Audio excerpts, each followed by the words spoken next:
Well, as expected, the Senate of the Federal Republic of Nigeria met and decided on Monday to amend the Section 63 of the Electoral Bill, which has generated so much tension and created the reason for Nigerians in their thousands to troop to the National Assembly in a protest. And among the people that attended the protest for the first time in a long time were some former state governors and prominent political leaders. The most prominent among them, of course, is the former presidential candidate of the Labour Party, Peter Obi, the former governor of Anambra State, who also was at the Occupy NAS protest. And the protest, of course, came when the Senate decided to amend the Electoral Act. What really did the Senate do? The current Electoral Act, that is Electoral Act 2022, Clause 60,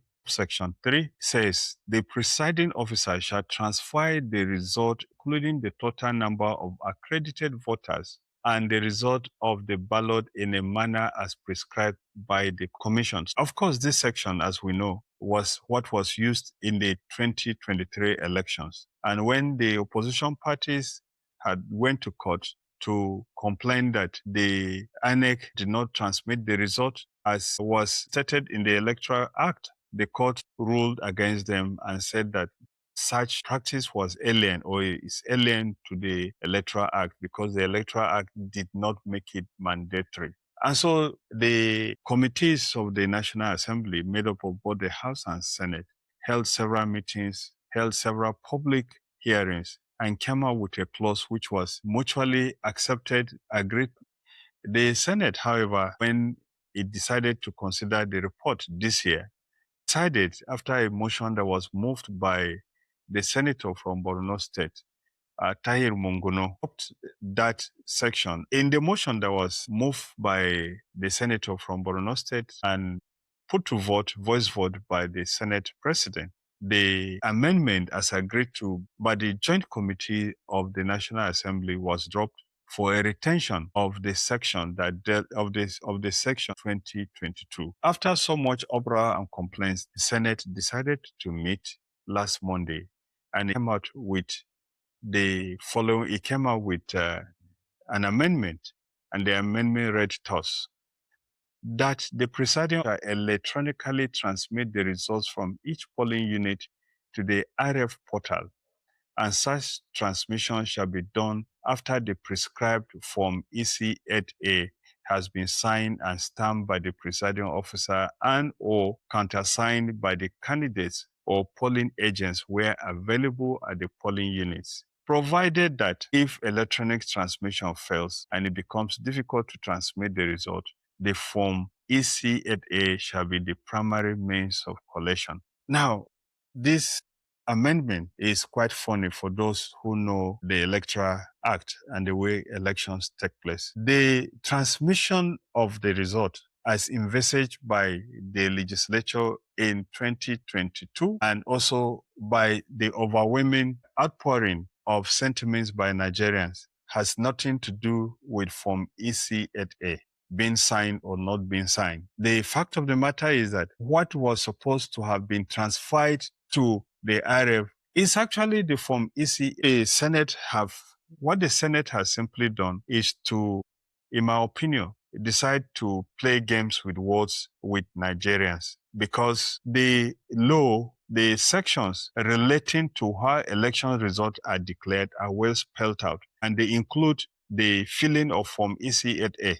That means that the issue that the Senate is introducing is not just superfluous, but it's just meant to make people believe that it has taken an action which it has actually not taken. In the first place, the results cannot be declared if that Form EC8A has not been filled. And the guidelines of the INEC as allowed by the Electoral Act are quite clear on how Form EC8A is filled and how it's supposed to be countersigned and how results are supposed to be collected. The intention and the reason why Nigerians wanted the results of the election, that is Form EC8A, to be transmitted is that after the Forms EC8A has been filled, persons in connivance with the security agents in the field, party agents and INEC officials go to rework the Form EC8A, which is why if you check a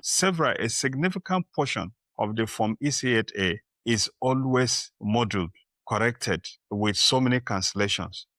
And the regulations about transmission is supposed to stop that, so that the result is transmitted the moment it is announced without any person going to amend it. So for the Senate to come and give the impression that the amendment that was done by its committees was to transmit results that have not been signed is actually not very correct. The correct thing is that the result would have been signed before they are transmitted. Secondly, or thirdly, the wording of the amendment taking away with the left hand what it gave in the right hand. The presiding officers can decide whether to send it or not on the basis of the availability of internet access or technicality. It's just saying that that should not be done. Because if you have opened this window in every polling unit that people have decided they are going to do mischief, they will claim that transmission failed or it has become difficult for the result to be transmitted. And if you do that, if you leave the provision the way it has been done by the Senate, you have simply done away with what the intention of the Joint Committee of the House was, namely that we should clean up our election process and send results. And in any case, how will you go to court to prove that the INEC officials were lying, that transmission did not fail, or that they were doing it deliberately? The manner this section has been framed makes it difficult for anyone to obey it. And in any case, I've made my point clear that even the provision as made by the House of Representatives is not good enough. What should have happened, and what is important to do, is that when you say that you have made a law that should be obeyed, penalties have to be spelled out for disobedience. But even in the bill as proposed by the House of Representatives, does not contain any form of punishment for people who refuse to transmit the election result as at when due. And furthermore, the issue of transmitting the result to the RF is not for results to be declared. The provisions for the declaration of election results are clearly spelled out in the Electoral Act. And the Senate cannot come and be talking about results being declared when, in actual fact, there are provisions in the bill and as well as in the guidelines as provided by INEC that provide for the manner in which election results should be declared. For me, this just appears to be like emotions without movement, as some Nigerians will say, or just trying to play games with Nigerians, hoping that Nigerians will get tired and forget about what has happened. And so it is important that as the harmonization committee meets, the harmonization committee will have to, if it wants the respect of Nigerians, to drop the amendment as done by the Senate and uphold the ones that was done by the House of Representatives. That is the only way the current situation can be redeemed. It is my opinion that it is also important that the Senate and the House of Representatives will further amend the bill by adding a provision for appropriate penalties and punishment for those who refuse to obey. And finally, if you even look at the cost of internet access for the transmission of the results, it is very unfortunate that we are talking today about internet access not being available in all parts of the country. As a matter of fact, as early as the year 2008, when President Umaru Musa Yar'Adua set up the Vision 2020 committee, the presentation of the telecommunications companies as well as the Nigerian Communications Commission to the committees gave the impression that there was no part of the country as at 2008 that was more than 5 minutes away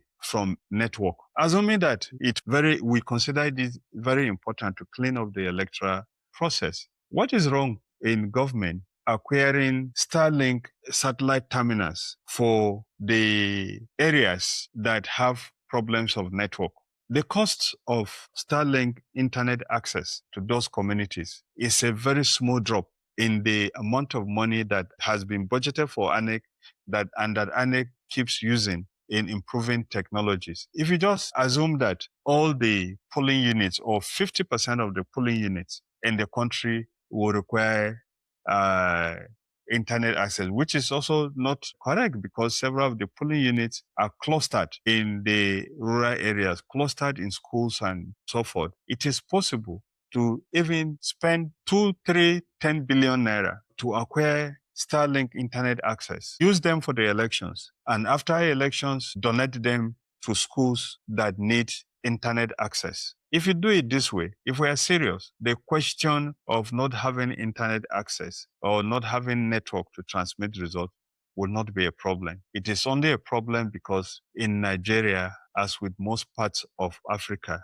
we want to do things by way of deception. We deceive the public, we deceive ourselves, and we think we can deceive our future and history. History cannot be deceived. People who think they can deceive history will soon wake up to realize that history will judge them and will judge them very badly.